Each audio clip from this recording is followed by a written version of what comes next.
Sup gang, Sheetz here with a 2-chested 11 Grim Batol. I wasn't originally planning on this being a video, but the run went so well and I got over 2 mil DPS again that I figured I should probably post it. Character stats here, damage meter here is from a different run, so ignore it, and here we go.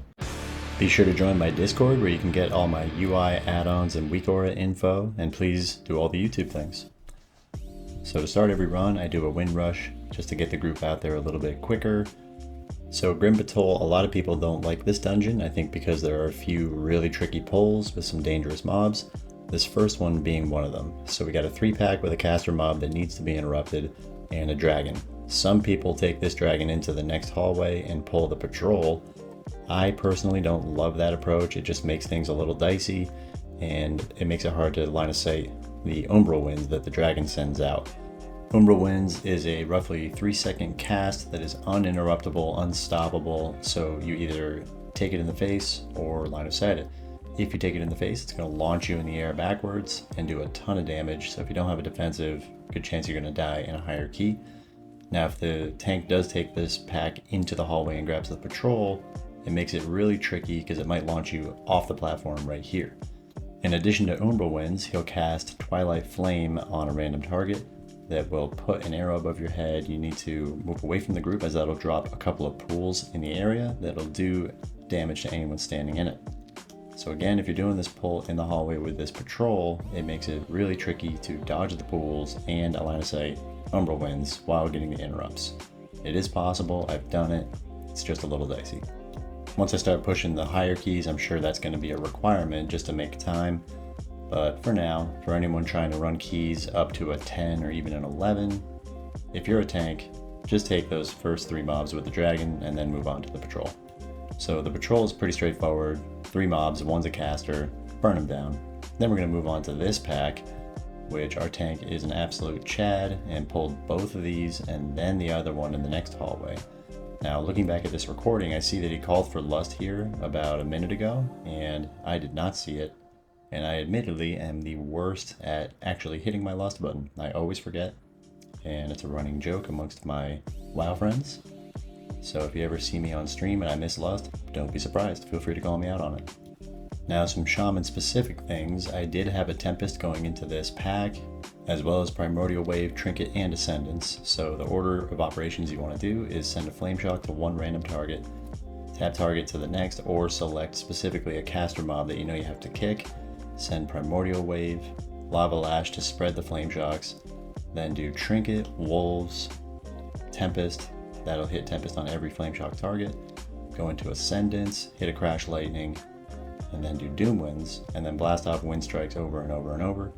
I usually will pop Ancestral Guidance as well to help the healer, make sure you're interrupting, and keeping your Crash Lightning buff up, but that will cause some pretty serious damage. So this part of the dungeon is kind of a nice little break from the norm. Everyone hops on a dragon, you get 5 big charges and an infinite amount of smaller charges of these fireballs. You want to use the big charges on the dragon at the beginning because the dragons are the hardest mob in this area, so you want to make sure you kill that one. I usually send 3 at the dragon, and then the next 2 I just kind of usually use 1 on this pack at the end, and then I might save the other for a random pack or use it on the dragon if it's not dead. Otherwise just spam the smaller fireball on everything and kill as much as you possibly can. Once you land, pop a wind rush to help the crew, and move to the first pack of mobs that survived. For this, it's a group of 3 caster mobs, so a good spot for a cap totem, but not right away because the tank's going to collect the next group. So give it a minute. I don't even know if I send one here, to be honest. I think I just used Thunderstorm or Sundering, but not a bad idea to throw out a cap totem. These trash mobs are pretty free, to be honest. There are a couple of interrupts you have to watch out for, some swirlies on the ground, but all in all, just crank out your rotation, keep building Maelstrom, send out Tempest at 8 to 10 stacks, and move on to the next pack. Ideally, you're saving a Tempest going into this one. I didn't have one up, but this pack was deleted already from our dragons. Same with this next one, so it really wasn't necessary this time. Now this boss, luckily I have all my stuff up, so let's walk through this opener that I do.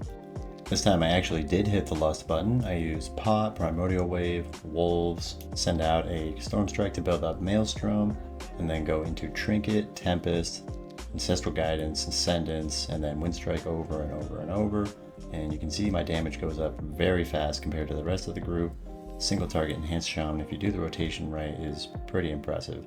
I throw a Doom Winds out there once that's off cooldown, and then Wolves throughout. Ascendance Wind Strikes will automatically spend 5 Maelstrom each time, so it will send a Tempest. However, you want to wait until you're at 10 stacks to manually send your Tempest if you can, as that'll give you more damage. Try to save your Primordial Wave for when you have a Tempest proc up, and just keep going. Now here our tank actually dies, which got me a little bit concerned. I threw out a quick Rocky, and he was able to get back up quickly. We recovered actually extremely well, considering we lost our tank in the middle of a boss fight. So when I thought we bricked, actually we were doing pretty good. So keep going. I like to throw a Windrush down in this fight. So let's talk about this fight real quick. You can see these 3 lanes will get highlighted in purple, leaving the 4th lane empty. You want to make sure you're in the empty lane, otherwise those dragons that fly by will breathe on you and most likely you'll die. And then I think 2 players, maybe 3, get a circle around them that you need to run to the edge of the room, as it leaves an AoE damage pool behind that if you leave in the middle of the room, it's just trolling, so get it to the edge. So that's why I like to throw down a Windrush totem when I can, because it helps people get to the edge a little bit quicker. Now here I do leave mine in the middle of the room because the boss is about to die. I figured, what the heck, doesn't really matter. And then it died, and we're fine. So moving into the next area, it's like a little horseshoe where the boss actually patrols. The timing usually ends up working out pretty well so that you can do this pack and then go into the next pack, and the boss will walk by as you're on the next pack. So this one, there's 3 caster mobs that you have to interrupt. They will target one player and stun them and do a channeled stun, so you can interrupt them while it's happening, but ideally you don't let them get it off to begin with. Another great place for Cap Totem or Thunderstorm or Sundering or just your general interrupts. Thankfully I had my Ascendance up again and my Trinket. I had 10 Maelstrom left to spend to get a Tempest, so I was able to blast off pretty quickly in this pack and deleted those casters. This big guy does take a little bit of time, but not too dangerous overall, just slam him down. Then we move on to the next pack, which is exactly the same, 3 caster mobs that you have to interrupt, and a big dude. Rinse and repeat from the last pack, back into some shaman things. You can see I do crash lighting pretty early on in every pack. You want to do that anytime you have 2 or more targets, because it'll cause all your storm strikes and lava lashes to cause extra damage to every single mob in front of you. I think some other abilities also benefit from it. I don't remember off the top of my head, but you're spamming Storm Strike most of the time, and then Lava Lash as a filler, so those are the ones that get impacted the most. So really important that when you're in AoE, aka 2 targets or more, that you keep your Crash Lightning buff up. After these guys, we end up pulling both of these packs. Now this is somewhat uncommon, but I loved it. So he grabbed both of them, and we hung out in the stairwell. Now these mobs can be very dangerous, but can be managed well. So they do some casts that there's a purple line and some swirlies on the ground that are fire. If you stun them, it kind of cancels most things out. So the purple lines can get canceled out by doing stops or stuns. So I'm using Thunderstorm and Sundering and a Cap Totem. It gets rid of most of them, but if the purple line gets sent off, then it leaves those lava lines on the ground that you don't want to walk in. Continuing with our unconventional pathing with my buddy Tank here, it ended up again being pretty amazing, but not what I'm used to. So we went and pulled this pack next. Normally you'd kill the boss first and then go after this pack, but this is exactly the same as those first 2 we went after, so make sure you're interrupting the casters and just AoE everything down, keep Crash Lightning up. I ended up saving my Ascendance here because I knew we were doing the boss next and I didn't want it to be on cooldown. And you can still do really good damage without Ascendance as long as you're doing your rotation properly. So there I have a Tempest. I'm going to wait until I have 7 to 10 Maelstrom. The more the merrier. And just keep going. Okay, so now every pack in this area is dead. This boss is going to move around the room, so it's good to clear out as many of the trash mobs as you can before you get started. So this guy has a couple of mechanics that can break the group, but overall this is a pretty easy fight. First thing you want to do as anyone that's not the tank is stand in a position so that if the boss targets you with this frontal, it's going to point it at the least surface area possible. So we're all standing in the corner, here's the frontal. When he does it, it leaves lava on the ground that you don't want to stand in. So the least surface area you can put that in, the better, because it leaves you room to move around and not worry about getting damage. Then he does an AoE. If you have a defensive here, that's great. It doesn't do a ton, so not the end of the world, but all the healers listening in are probably cursing my name right now, so just use your defensive. He will also cast Molten Spark on a few random players. That puts the red arrow over your head. You can see I have it now. You just want to position this where the group is not going to be headed in. So I know the tank is going to be moving the boss this direction, the way we came, so drop the pool back there, no problem. But when you drop it, it expands, as you can see. So if you put it in front of where we're going to go, it's a big problem. Then the tank is going to kite the boss back this way. He leaves a lava pool behind him. And at this point, we're just rinsing and repeating from when the boss fight started. So a couple things back to the opener for Shaman on single target. You want to save your trinket, your doom winds, and your pot for ascendance. You want to make sure you're sending doom winds after you click ascendance, because doom winds has a smaller window of uptime than ascendance, so you want to make sure you're utilizing as much as possible during your ascendance. The rest of it, if you can wait until after ascendance is popped again for the same thing, that's great. I usually just pop trinket, wolves, and pot right away. Doesn't seem to have a huge impact, but I might start tweaking with that a little bit. So just keep burning down the boss, make sure he doesn't let the frontal go where you're gonna walk. Pretty easy fight overall.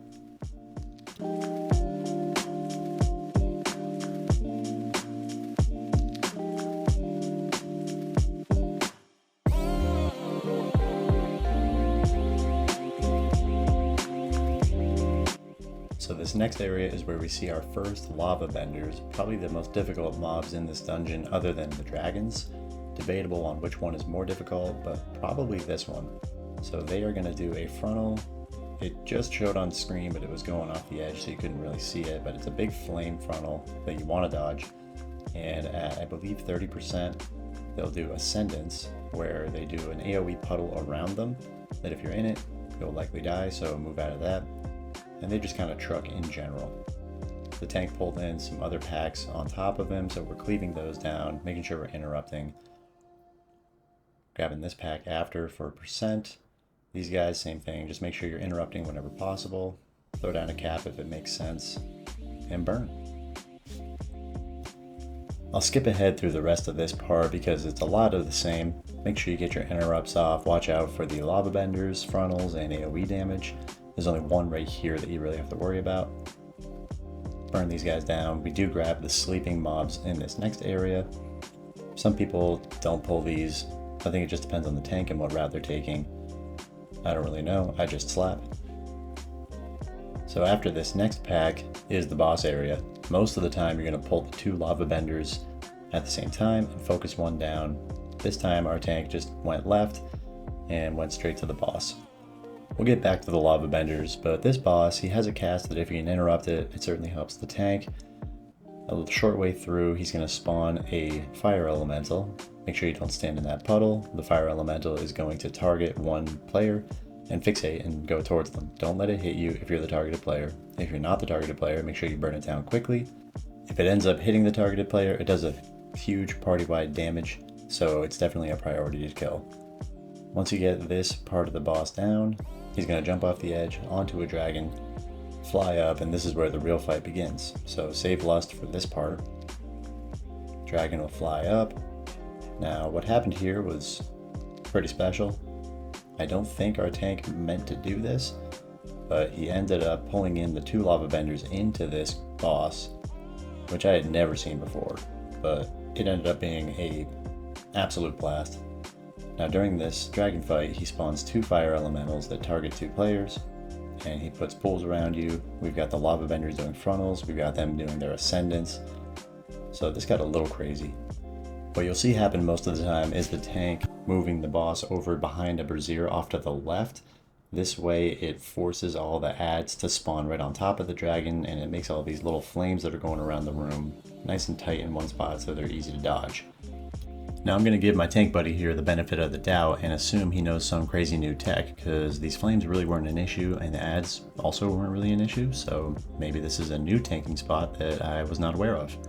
So anyway, we do this fight, we save lust for it, I did my ascendance, trinket, blah blah blah thing that I explained before, so I was able to pop right off, and in this scenario there was a lot of AoE to do, so it worked out pretty well.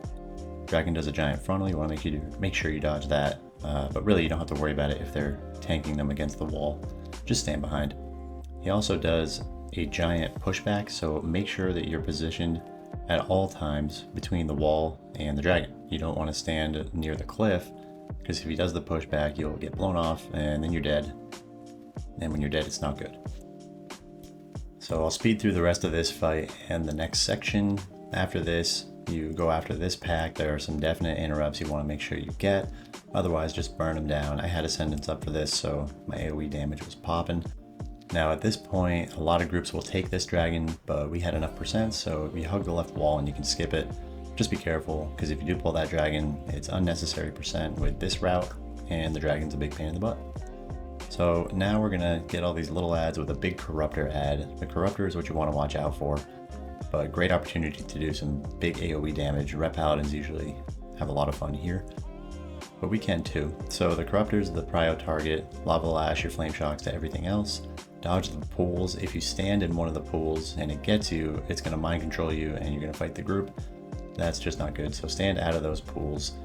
Also, the Corruptor will target one player and cast Corruption, which is a channel that's unkickable, uninterruptible, and it does a ton of damage, so maybe use a defensive if you get targeted. There's one more pack like that, and then the next pack actually has two Corruptors. I actually end up dying here, so I use my Ankh, get back up and just keep going. It happens. What are you gonna do? So this boss can be very difficult. It's gonna start out pretty basic, just do your normal rotation. Then he does this thing called Void Surge, where he does a pulsing AoE. You don't really need a defensive there, but just be mindful of the damage you're taking. That is going to spawn these tentacles all around the room. Don't run into the tentacles, as they'll stun you for a pretty long period of time and do some decent damage. Shadow Gale begins after this, which spawns pretty much a Fortnite type circle at the edge of the room that gets tighter and tighter. You need to find where the center is going to be and go to that. If you're outside of it, then you're going to die. Two players get targeted with Abyssal Corruption, which adds a little AoE circle around them. Make sure you're spread enough so that they're not overlapping the players, but the circles can overlap. The rest of the group needs to stay in the free area. After this, some ads will spawn. Make sure you're cleaving them down. The rest of the fight is pretty much rinse and repeat. So I'll speed through the rest of it, and if you watch closely, you can see I get stuck in a tentacle and actually end up dying for the last few seconds of the fight, because I am just super good at this game. But then we time it, and hey look, I got 4 score. Go me. So pretty great run. I got my 2 mil overall. Group was solid. Tank's a Chad. And thank you so much for watching. Friendly reminder to like and subscribe and hit the notification bell. Also join the Discord so you can come chat, get my UI, add-ons, and weak aura info, and just ask general questions. Have a great day.